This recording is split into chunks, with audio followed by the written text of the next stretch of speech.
Nós começamos essa segunda parte sobre o desarmamento falando um pouco sobre a Rússia, né?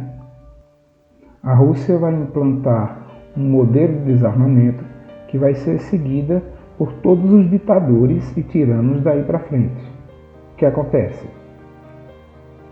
Assim que a Revolução Bolchevique toma o poder, apoiado pela população essa que faz uso de armas para tirar o exército imperial do poder, do caminho, né?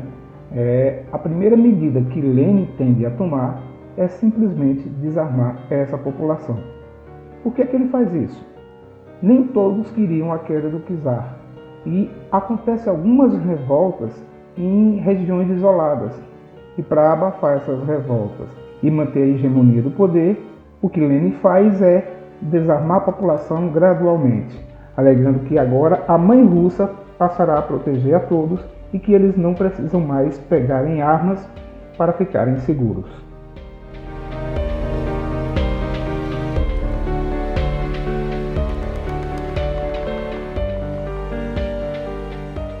Já o caso da Alemanha nazista é mais complexo do que o que aconteceu com a Rússia.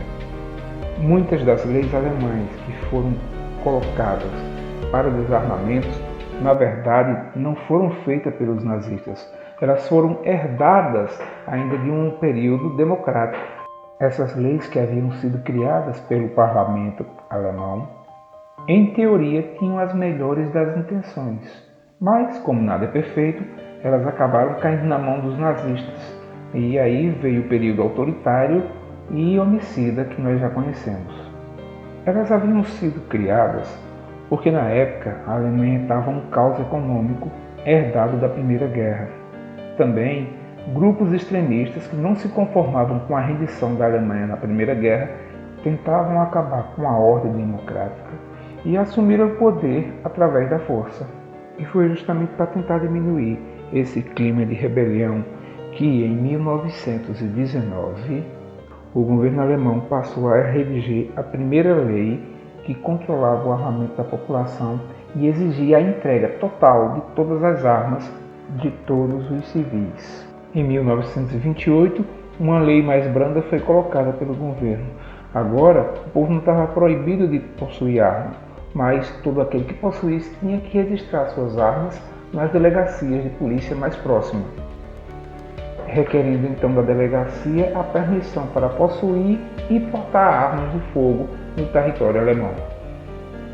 Bom, a partir daí, em 1933, o Partido Nazista assume o poder na Alemanha e, de bandeja, todas essas armas que são registradas caem no colo deles, tornando muito mais fácil o trabalho de apreender, confiscar e até prender cidadãos que possuíssem qualquer tipo de arma de fogo.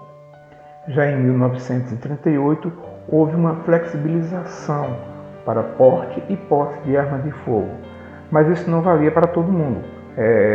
Judeus, negros, gays e grupos étnicos não tinham a mesma regalia, apenas os alemães puros.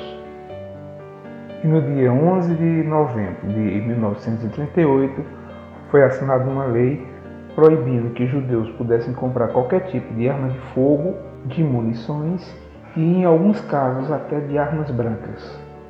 A lei de 1928 só havia facilitado a vida da polícia nazista, porque agora eles tinham o nome daqueles que eram proprietários de armas e também tinham nas suas mãos os endereços dessas pessoas. Com essas informações em mãos, o governo nazista passa a desenvolver uma campanha brutal na perseguição a judeus que tinham armas de fogo. A polícia ia até a casa dessas pessoas e requisitava as suas armas. Levavam as armas e, em muitos dos casos, levavam também a pessoa que desaparecia misteriosamente. A partir daí, o que se sucede é o maior massacre étnico que a história da humanidade já vivenciou. Um genocídio covarde e sem precedentes de um povo que estava desarmado e que não tinha como enfrentar um Estado ditatorial, tirano e perverso.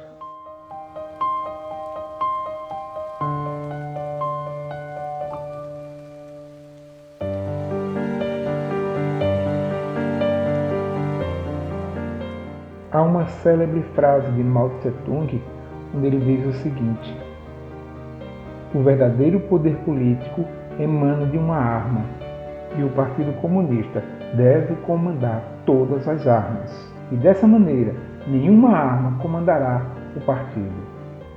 E é literalmente fazendo uso dessas palavras que ele consegue comandar toda a China e definir como serão as políticas do Partido Comunista Chinês, literalmente no cano de uma arma de fogo. Logicamente, se essa era a importância que as armas tinham para o Partido Comunista, então essas armas de fogo só precisavam estar nas mãos daqueles líderes que fossem realmente confiáveis.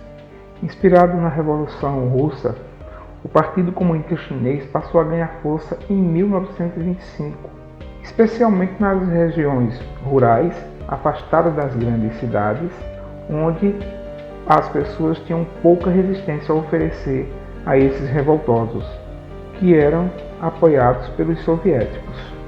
Comandados por Mao Tse-tung, os comunistas chineses logo controlavam grande parte do interior chinês.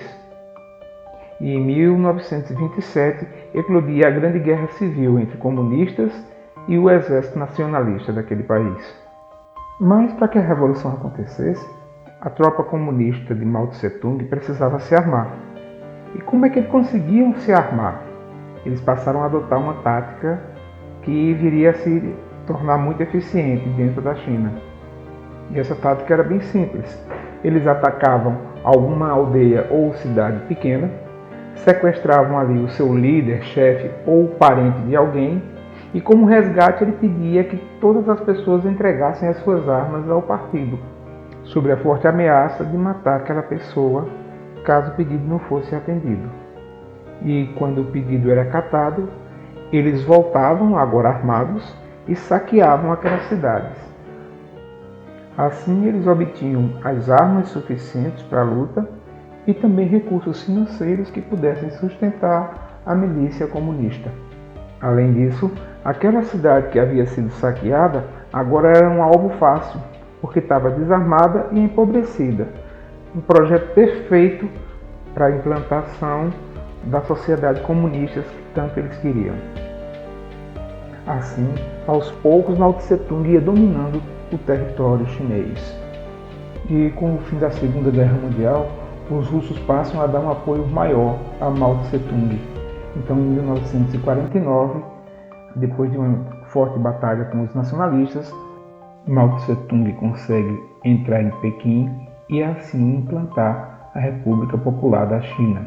Ao assumir o poder, o Partido Socialista decretam as leis de confisco de armas de fogo e começam a executá-las entre 1951 a 1957, desarmando toda a população chinesa. E em 1958 começa um plano chamado O Grande Salto para Frente. Era um projeto megalomaníaco de Mao Tse-tung, de socialização total das propriedades e da produção rural. E esse projeto também seguia uma rápida e mal sucedida industrialização do país. Para dar andamento a esse projeto, as pessoas são forçadas a trabalhar para o governo em regimes de escravidão, nas fazendas e nas indústrias do país. E calcula-se que mais de 45 milhões de pessoas são mortas por fuzilamento, por trabalhos forçados ou pela fome criada pelo caos econômico de uma ideia mal sucedida de um ditador. E, infelizmente, Mao Tse-tung, sobre a força das armas, comandaria o país até a sua morte em 1976. Durante o seu comando e sob sua forma de governar, estima-se que mais de 70 milhões de chineses foram mortos.